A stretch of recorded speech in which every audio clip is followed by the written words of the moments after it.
SC to go to the proper SC, because on the farm it is properly air conditioned. You've used the perfect word. Yes. There's nothing like the air on the farm. It's fresh, it's clean. If you have sinuses or you have allergies, they're gone, they're history. So join me on the farm for fresh air. But how difficult it is, for me it was time.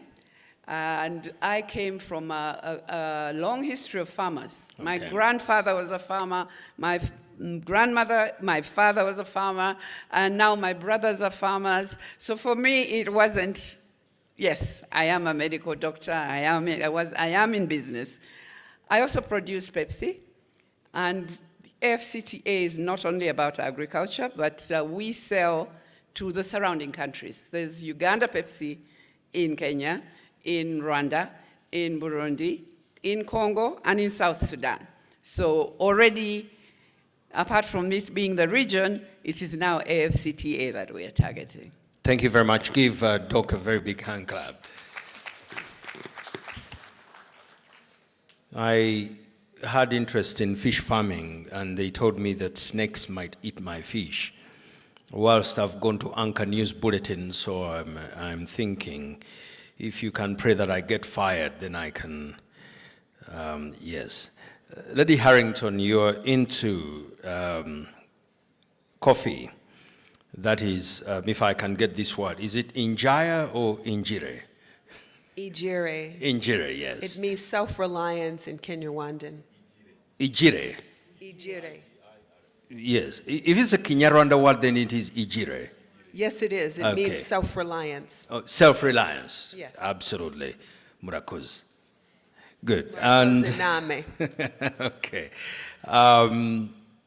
Would like to hear testimony from you as far as this AFTC is concerned. Well, we had a bit of it. Well, so I'm going to answer that, and I'm not going to answer it. Yes. Because every time I get invited to one of these things, someone says, we want to hear a testimony. Yes. And that testimony really doesn't help anybody in the room. Give us what helps. Okay? So what helps is, I'm going to ask a question. How many people know what AFCFTA is and how to access it and what it will do for you? Show of hands. And here we are talking of the African Continental Free Trade Area. If you're here and you know what it is and how to access it, put up your hand so we can see the level of ignorance here on this matter. Okay. So now, if you will allow me That's and the problem. indulge me, Yes. I'm going to tell you what it is, what it's going to do for you on a practical level.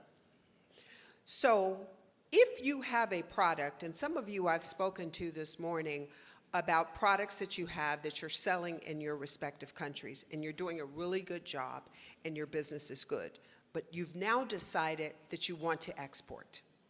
And you want to export inside of the confines of the 48 African countries that have ratified the agreement.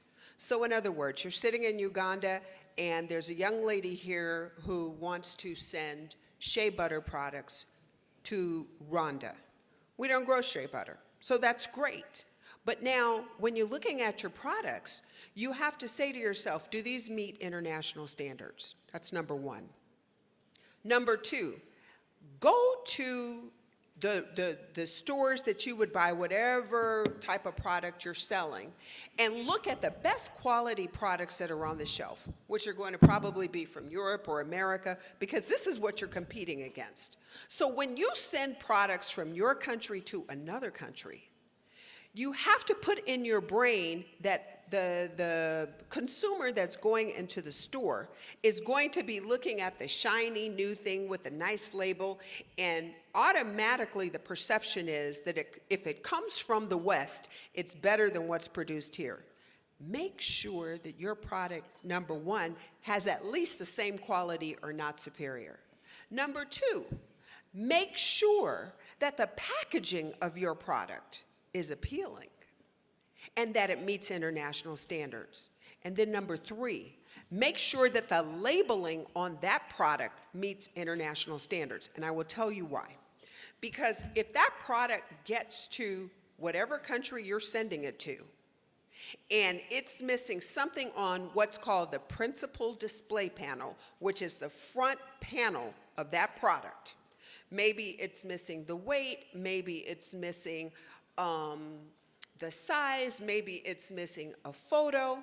When it gets to customs and the revenue authority, the first thing they're going to say is it does not meet international standards. And the importer of that product will now have two choices. Number one, re-export at your own expense, or number two, pay us and we will destroy it at your expense. So now the importer loses out and the exporter loses out.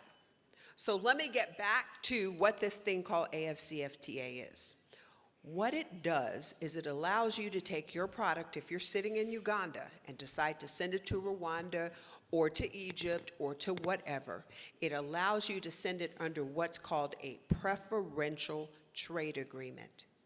How does it benefit the exporter? Well, the only way that it benefits the exporter is it makes your prices more competitive. So in other words, there's a pink bag of coffee that's sitting on a table there. Please hold that up. The pink one, that's my coffee. Now, when that coffee gets to whatever country it's going to, remember, it has to compete with everything